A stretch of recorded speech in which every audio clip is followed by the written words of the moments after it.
Wesh les YouTube Money, on se retrouve aujourd'hui pour une nouvelle review de film d'horreur. Il y a pas longtemps, j'ai regardé le film Five Nights at Freddy's et je me devais de t'en parler. C'est le film événement tiré du jeu d'horreur qui avait cartonné il y a une dizaine d'années. J'étais curieux de voir son adaptation en film, déjà parce qu'il cartonne aux États-Unis, et en plus étant donné que le scénario de base du jeu est tout à fait simple, je me devais de regarder et de voir ce qu'ils en ont fait. N'hésite pas à me dire en commentaire ce que t'as pensé du film si tu l'as vu et nous on est parti. Tout d'abord, je te resitue le contexte. Faut que tu saches dans quelle situation j'ai regardé ce film. Faut savoir que moi, les jeux FNAF, je les connais pas du tout, j'y ai jamais joué. Mais le film est censé s'adresser à tout le monde, pas seulement aux gamers du dimanche. Donc je me suis dit, c'est un film d'horreur, je vais aller le voir. Avant d'aller le voir, j'ai quand même regardé quelques let's play de Squeezie pour savoir de quoi ça parle, mais me familiariser avec le jeu. Et l'histoire, bah elle tient sur deux lignes. Dans le jeu, t'es engagé en tant que gardien de nuit dans une pizzeria désaffectée et hantée par des animatroniques. Le jeu se passe entièrement en vue subjective et toi t'as les yeux rivés sur tes écrans. Et là, tu dois gérer les déplacements des animatroniques pour pas qu'ils te montent en l'air. L'horreur est essentiellement basée sur des jumpscares, donc un terrain fertile pour en faire un bon film d'horreur. Ou un très mauvais aussi, mais on va en discuter. Voilà, en ce qui concerne mes connaissances de ce jeu, ça s'arrête ici. Mais bon, pour adapter ce jeu dans un film de 2 heures, je me doute bien qu'il faut quand même développer le scénario un peu plus. Et on va voir justement s'ils ont réussi à nous proposer quelque chose de passionnant et flippant à la fois. Maintenant, revenons au film. De quoi ça parle ? On va suivre les aventures de Mike, qui vit avec sa sœur Albie, et lui il a de gros traumas. En gros, quand il était plus jeune, il a assisté à l'enlèvement de son frère. Et donc ça lui a laissé des séquelles, des traces et il devient un peu barjot. Il est donc pas dans son meilleur état pour s'occuper de sa sœur. Mais malgré ce drame, il se doit de retrouver une situation stable, notamment au niveau financier, pour garder la garde de sa sœur Albie. Sinon t'as sa méchante tante, la fille de joie, qui va récupérer la garde. Et ça il en a pas envie, parce que ça serait un nouvel échec, comme un nouvel enlèvement qu'il a déjà vécu. Après mûre réflexion, il accepte un job auprès de la pizzeria désaffectée, Freddy Fazbear Pizza. Et il sera engagé justement en tant que gardien de nuit. Cette pizzeria à l'époque, elle était ultra connue. Notamment grâce aux animatroniques, aux mascottes de la pizza, qui ramenaient énormément de monde et des enfants. Mais derrière sa réputation, elle a été entachée par de nombreuses disparitions d'enfants et donc elle a été fermée. Depuis, les mascottes que sont Freddy, Chica, Bonnie et Foxy hantent les lieux. Et Mike, son taf, c'est de veiller à ce que les lieux ne soient pas vandalisés justement. Son but, c'est de rester chaque nuit les yeux rivés sur les écrans de contrôle. Comme on a pu le voir dans le jeu justement. Mike sera amené à en découvrir beaucoup plus sur la disparition des enfants et notamment la disparition de son frère. Il sera hanté par des rêves lucides dans lesquels il rencontre les enfants disparus et dans lesquels il va pouvoir collecter de plus en plus d'indices pour résoudre le problème. Il apprend très vite que tous les enfants disparus hantent actuellement les animatroniques et c'est pour ça qu'il se passe des trucs chelous. Le film est entremêlé entre drame familial pour garder la garde de sa sœur, mais aussi son enquête pour résoudre la disparition des enfants. Maintenant je vais te donner mon avis sur le film FNAF. Bon, tu vois bien, j'ai eu la flemme un peu de te résumer le truc parce que c'était de la merde. Et je vais te détailler pourquoi. Honnêtement, c'est le pire film d'horreur que j'ai pu voir en 2023.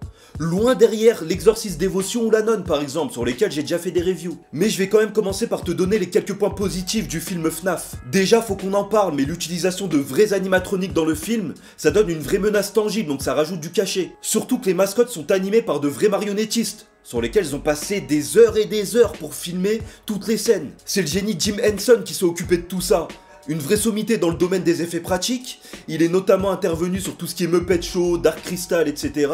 Donc ça donne un truc de fou. Mais quand même, durant le film, et je sais pas si je me trompe, j'ai eu l'impression que dans certaines scènes d'action, les animatroniques laissaient place à de la CGI, et ça puait la merde. C'est dommage parce que ça m'a sorti du film plusieurs fois.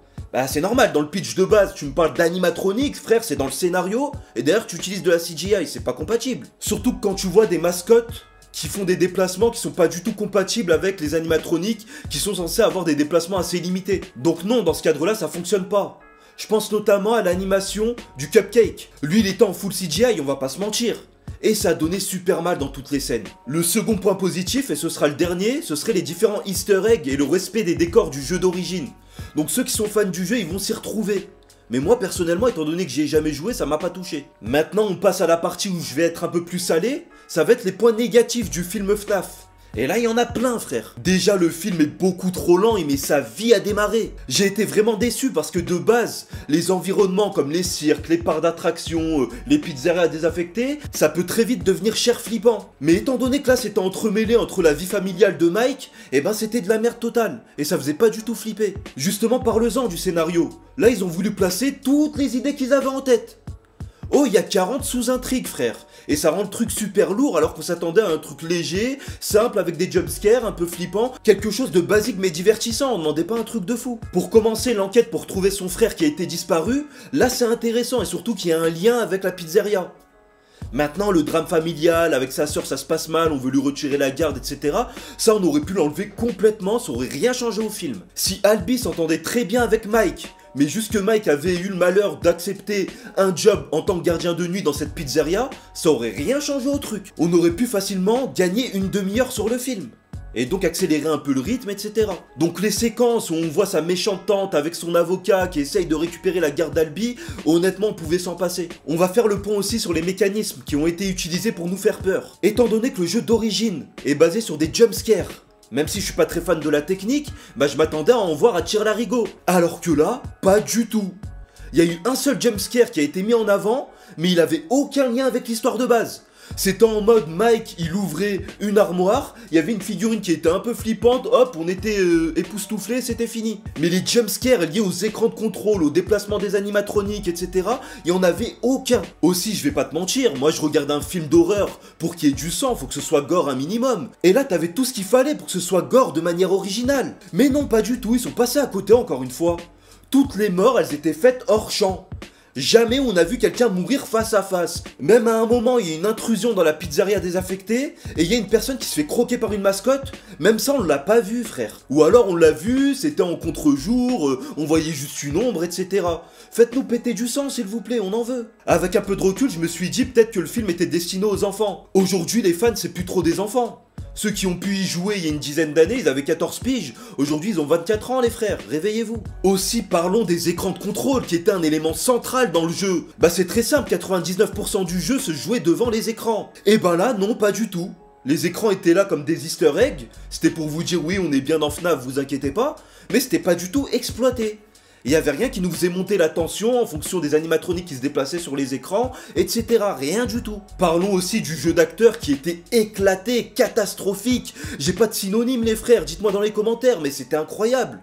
Je sais pas si c'est parce que je l'ai regardé en VF, mais il y avait aucun moment de tension. Même quand sa sœur Albie chialait devant lui, eh ben j'avais envie de rigoler. Et Mike, bah j'ai jamais vu un acteur qui ait autant pas d'émotion. Il a toujours la même gueule. Que ce soit pour rigoler, que ce soit pour de la tension, que ce soit pour avoir peur, c'est tout le temps la même tête. Comment veux-tu alors qu'on soit immergé dans ce film et dans ses décors si on a un acteur qui y croit pas non plus? Durant le film, il a trouvé aussi une partenaire, c'était une policière qui connaissait très bien les lieux. Alors elle servait à rien du tout aussi. À part faire la mystérieuse pour tout et n'importe quoi, je vois pas ce qu'elle a apporté au scénario. Mike pouvait lui poser une question très banale, en mode t'as mangé quoi à midi? Elle lui répondait, là-dessus je peux pas te répondre.